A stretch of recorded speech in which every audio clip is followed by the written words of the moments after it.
Welcome to The Explainer. Today, we are breaking down a fascinating lecture that uses some really ancient wisdom to diagnose a very modern problem. Why do civilizations fail? The answer might not be what you expect, and it has some huge implications for the world we're living in right now. So let's just dive right in with the big question. Why do the mightiest empires crumble? I mean, we always imagine these epic battles, right? Foreign invaders at the gates. But what if the deadliest enemy is the one that grows from within? That's the provocative idea we're going to unpack. History is just littered with the ghosts of empires. You look at Rome, the Portuguese, the British, and the story is surprisingly similar. They weren't just conquered, they basically rotted from the inside out, drowning in debt they created for themselves.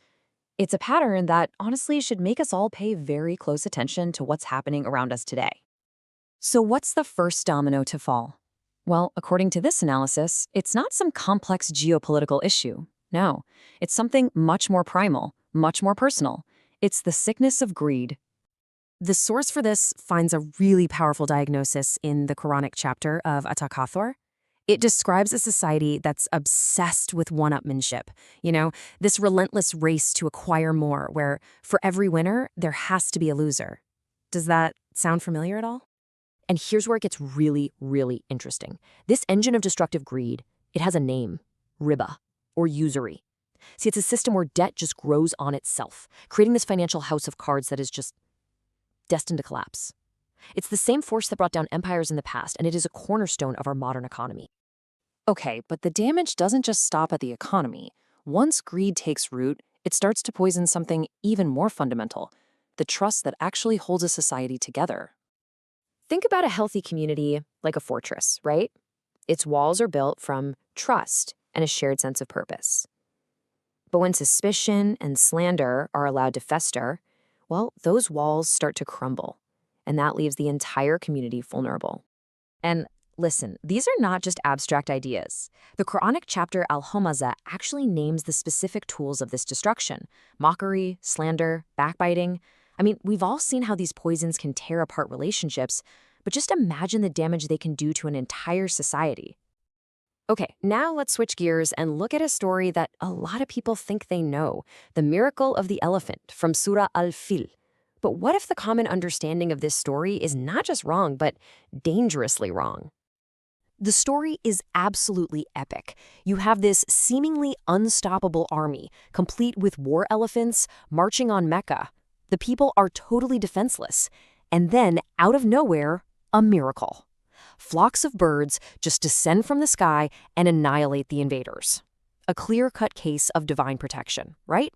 Well, here's the question that changes everything. If God would intervene to stop an external army, why does he so often allow communities to be destroyed by those internal poisons we just talked about?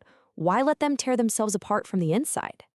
The answer, according to this lecture, is a theological trap. It's a deadly misunderstanding of faith that turns belief into a weakness and piety into a suicide pact. Here is the bombshell insight from the source.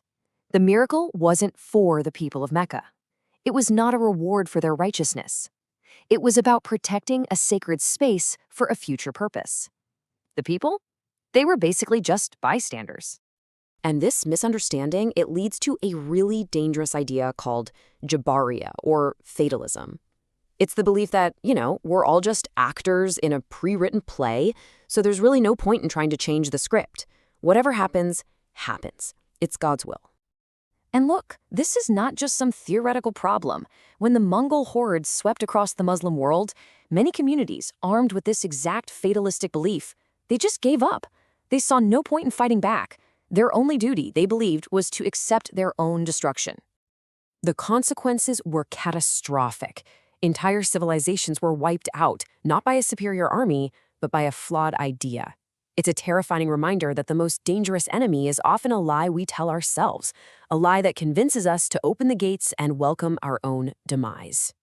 So, if that's the path to destruction, what's the path to survival? If passive faith is a trap, what does a true, resilient faith actually look like? The source offers a really radical alternative. True faith isn't about passively accepting what you're told. It's an active, relentless quest to discover what is real and true, and then to build a world based on that truth. So what does that actually look like in practice? Well, the Source gives us 3 pillars of resilience. First, a shared mission that unites everyone. Second, an unshakable internal unity that repels those poisons of division. And third, a deep, unwavering commitment to building your society on the solid rock of truth, not on the shifting sands of assumption. All right, so let's bring it all together. What are the key takeaways from this incredibly powerful analysis? This trajectory of collapse is like a 3-stage rocket to self-destruction. Stage 1 is greed, that burns through the economic fuel. Stage 2 is division, which shatters social cohesion. And the final stage is a passive, fatalistic faith that just sends the whole thing crashing down. The only escape is to build a new society, one founded on the relentless pursuit of truth. And so that leaves us with a question that we all have to answer, not just for our societies, but for ourselves. Are we building our lives on comfortable lies or on the hard, unshakable ground of truth? The answer to that question may just determine our future. Thanks for joining us.